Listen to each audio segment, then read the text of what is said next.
Carmelo Anthony, Jalen Hood-Schifino at Cam Reddish, yan ang ating pag-uusapan. Final seconds. Bryant for the win. Bang! Si Carmelo Anthony din pala mga idol ang isa sa mga dahilan kung bakit sumali si Kobe Bryant sa Redeem Team ng USA noong 2008. Tinubukan nga ni Carmelo Anthony na makumbinsi si Kobe. Tinabi nga nito na hindi daw nila kailangan ng Lakers Kobe. Ang kailangan nga daw nila ay ang Team USA Kobe. Na dito na nga sumagot si Black Mamba mga idol. At sumang-ayon na nga ito sa gusto mangyari ni Carmelo at sumali na ito sa Team USA. Lalo at pagod na daw itong si Kobe na mapanood ang pagkatalo nila Carmelo Anthony.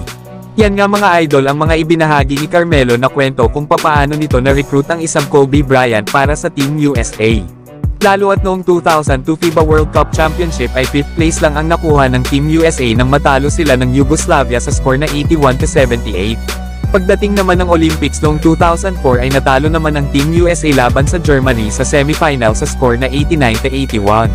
Sa sumunod naman na 2 taon noong 2006 FIBA World Cup Championship sa semifinals, ay muli na namang natalo ang Team USA, na sa pagkakataon na ito ay sa national team naman ng Greece sa score na 101-95. Pero noong sumali na itong si Kobe Bryant sa Team USA na tinawag pa itong Redeem Team noong 2008, ay nabawi na ng Team USA ang gintong medalya. At kalaunan ay nagsunod-sunod na rin ang pagiging dominant ng Team USA sa mga international games mapa Olympics man yan o FIBA World Cup. Na nitong mga nakalipas na taon na nga lang nagkaroon ng mga talo ang Team USA sa kanilang ibang mga laban sa FIBA World Cup at Olympics simula 2019. Pero ang maganda dito ay nananatili ang Team USA na hawak ang title sa pagiging champion sa Olympics since Kobe Bryant pa noong 2008. Kaya kung sakali man na maglalaro nga itong sila Kevin Durant, Stephen Curry at LeBron James, ay mas maganda rin kung mapasama sana sa kanila itong si Carmelo Anthony, na ang isa rin sa mga nagdala sa gintong medalya sa Team USA. Kaya malay natin mga idol kailanganin ng kanilang national team ng mga veterano. At kunin nila ang mga dating players na kabilang sa Redeem Team ng USA na sila Carmelo Anthony at Dwight Howard. Pero kayo mga idol, ano ang masasabi nyo dito? Sa ibang balita naman mga idol, rookie naman ng Los Angeles Lakers ang kanilang number 17 pick na si Jalen Hood-Schifino. Tinabi naman kay Jovan Buhan ng The Athletic na matindi nga daw ang ginagawa niyang practice ngayong offseason. Ito nga ay para mag-improve pa daw ang kanyang long-range shot. Kasama nga din ni Jalen Hood-Schifino ang conditioning coach ng Lakers na si Phil Handy na tinutulungan ito sa kanyang workout. Kaya naman panigurado na mas mag-i-improve lalo ang kanyang 3-point shooting pag nagsimula na ang training camp ng Lakers. Lalo at isa na nga sa mga kahinaan nito ay ang kanyang outside shooting. Na ngayon sa NBA kung isa kang guard ay dapat ay shooter ka talaga. Na sa nakaraang Summer League nga ay nag-average lang ito ng 21% shooting beyond the arc.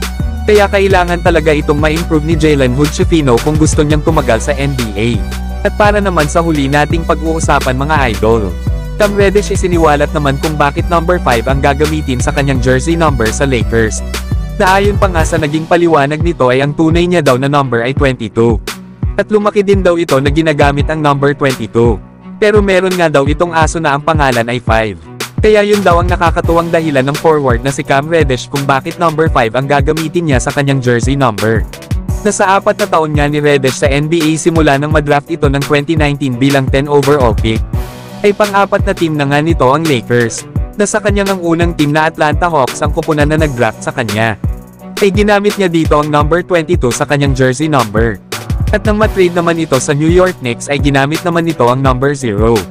Samantalang nang matrade na naman ito sa Portland Trail Blazers, ay dito niya na unang ginamit ang number 5 sa kanyang jersey number.